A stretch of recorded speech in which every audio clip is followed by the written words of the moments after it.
চলছে জগৎজননী শিশু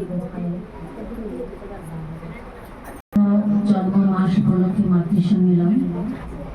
আজকের মাতৃ সম্মেলন আমাদের আরতি দিয়ে মাতৃ সম্মেলন আয়োজন করেছেন। তাদের পরিবার পরিজন পারিপার্শ্বিক প্রতি প্রত্যেকে সর্বাঙ্গীন মঙ্গল প্রার্থনা করব। এবং আমাদের বাংলাদেশে যে পরিস্থিতি চলছে, আমাদের গুরু ভাই গুরু বোনেরা অনেক অনেক বিপদের সম্মুখীন হচ্ছেন।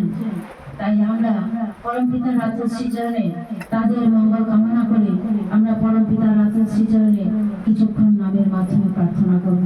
বন্দে ভবিষ্যৎ।